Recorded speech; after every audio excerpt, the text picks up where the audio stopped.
في قرية صغيرة تحيط بها الأشجار الخضراء والحقول الواسعة، كانت تعيش عصفورة صغيرة ضعيفة الجسد، ولكنها تملك قلبا كبيرا مليئا بالشجاعة.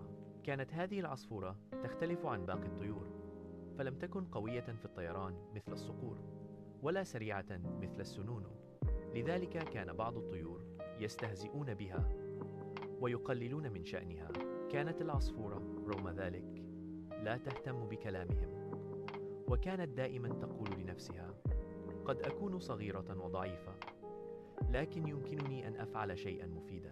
في كل صباح كانت تطير بهدوء فوق الحقول، تبحث عن الطعام وتغني بصوت جميل يملأ المكان بالفرح.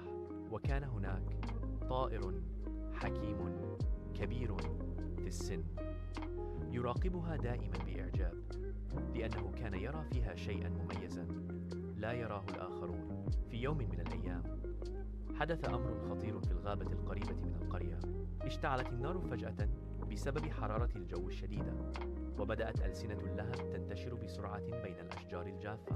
تصاعد الدخان في السماء وامتلأ الجو بالخوف والقلق. عندما رأت الطيور النار أصابها الذعر وبدأت تهرب في كل اتجاه. كانت الصقور تطير بعيدا، والحمام يختبئ، وكل طائر يفكر فقط في إنقاذ نفسه. أما العصفورة الصغيرة فقد وقفت للحظة تنظر إلى النار، وكان قلبها يخفق بسرعة. فكرت في الأشجار، وفي الحيوانات الصغيرة التي لا تستطيع الهروب، وفي أعشاش الطيور التي ستحترق. قالت لنفسها: لا يمكنني أن أترك الغابة تحترق هكذا. طارت بسرعة نحو النهر القريب، وملأت منقارها بقطرات صغيرة من الماء، ثم عادت إلى مكان الحريق وألقت الماء فوق النار. لم يكن لذلك تأثير كبير، لكن العصفورة لم تيأس. عادت مرة أخرى إلى النهر، ثم إلى النار، وكررت ذلك مرات عديدة. رآها أحد الطيور الكبيرة فضحك وقال بسخرية: ماذا تفعلين؟ هل تعتقدين أن هذه القطرات الصغيرة ستطفئ الحريق؟ هذا مستحيل. نظرت إليه العصفورة بثقة وقالت: ربما لا أستطيع إطفاء النار وحدي، لكنني على الأقل أحاول أن أفعل شيئا. كلماتها كانت بسيطة، لكنها حملت معنى عظيما. استمرت العصفورة في عملها دون توقف رغم التعب والخوف. ومع مرور الوقت بدأ بعض الطيور يشعرون بالخجل من أنفسهم. رأوا كيف أن عصفورة صغيرة لم تهرب، بل بقيت تقاوم.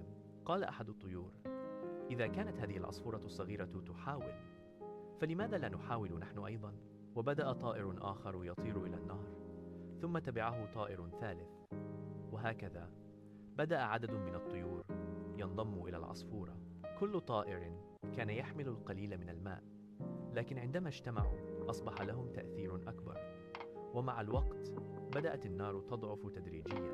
الحيوانات في الغابة بدأت تشعر بالأمل، وبعضها ساعد بطريقته حتى تعاون الجميع في إطفاء الحريق.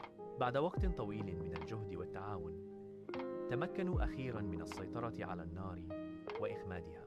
عم الفرح في الغابة، وعادت الحياة إلى طبيعتها.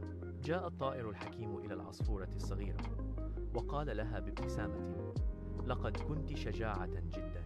أنت لم تنقذي الغابة فقط، بل علمت الجميع درسا مهما. نظرت العصفورة بخجل وقالت: أنا فقط فعلت ما استطعت. منذ ذلك اليوم لم يعد أي طائر يستهزئ بالعصفورة، بل أصبحت مثالا للشجاعة والإصرار، وأصبحت الطيور الأخرى تحترمها وتتعلم منها. وأدرك الجميع أن القوة الحقيقية لا تأتي من الحجم أو السرعة، بل من الإرادة والعزيمة. العبرة لا تستهن بقدرتك مهما كانت صغيرة. التعاون يصنع المستحيل. الشجاعة تبدأ بخطوة صغيرة. إذا أعجبكم محتوى قناتنا فلا تنسوا الضغط على زر الإعجاب والاشتراك في القناة وتفعيل جرس التنبيهات ليصلكم كل جديد من القصص الممتعة.